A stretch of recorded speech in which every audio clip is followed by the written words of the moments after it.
wasiirka wasaaradda gaashaandhigga dowladda federaalk ee Soomaaliya Xasan Cali Amar Dambe oo ay weelinayaan kusimaha madaxweynaha ahna gudoomiyaha baarlamaanka Cabduqaadir Shariif Sheekuna Maye safiirka dowladda UK Soomaaliya taliyaha ciidamada qaybta 6aad iyo xubno kale ayaa maanta furay tababar lagu qabtay magaalada Baydhabo. tirada ciidamada tababarka loo furay ayaa gaareysay ilaa 100 askari waxaana tababarkan uu socon doonaa ilaa 8 maalmood.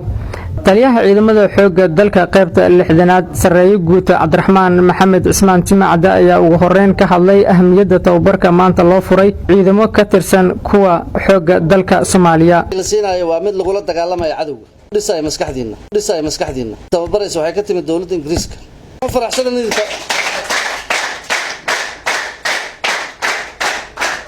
waxaad fahmaysaan tababarkiina maanta la furaayo inta mas'uuliyiin oo ka soo qayb gashay oo wasiirka wasaaradda gaashaandhigga ugu sareeyay uu fadhiyo madaxweynaha kusimaha uu fadhiyo safiirka Ingiriiska uu fadhiyo dawladda UK in ka socdo uu fadhiyo yaani xafladan ballaaran ujeedadeedu waxa tahay in tababarkiina lagu furo sidaad cadawga isaga dhigi leedeen dalkan loo xoreyn lahayd. safiirka dawladda UK u fadhiya Soomaaliya Benefit ayaa sidoo kale ka hadlay goobta lagu furay tababarka.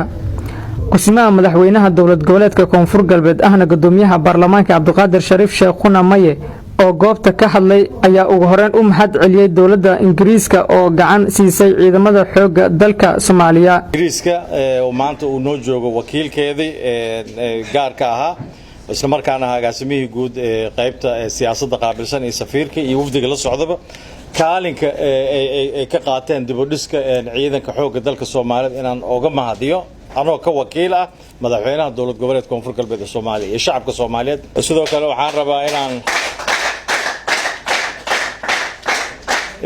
inaan u mahadiyo ciidamada AMISOM sector 3 oo nala joogo generaalka ayagana inaan uga mahadiyo kaalinka marka iyo garab istaageen shacabka Soomaaliyeed marxaladan adag ay ku jiraan. mid ugu dambaysa dardaaran idinka ku jeeysan waa insha Allah sidoo jaranku uu sheegay inaad ka faa'iideysataan casharrada la idinka siin doono tababarkan aad qaadanaysaan.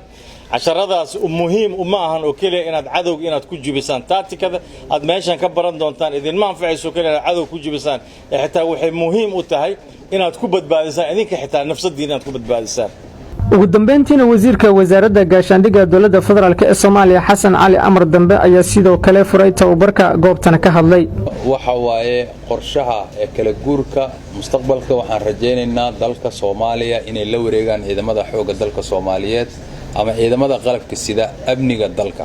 marka tani waxay daliil u tahay ama calaamad u tahay inaan hayno dhabadii dalkaani loogu soo celin lahaa nabadii iyo karaamadii iyo sharafkii ay lahaan jiray. runtii farxad weyn noo ah ama aan rabaa inaan idin la wadaago oo aadna ugu faraxsanahay dhalinyaro da'yar ah oo dhalinyaro runtii ciidankii loogu talagalay oo runtii ka bixi kara nidaamka ciidanimada inaad tihiin oo ii sheeg adiga aan rajaynayo insha Allah taala in guulo badanna ka soo hooyo.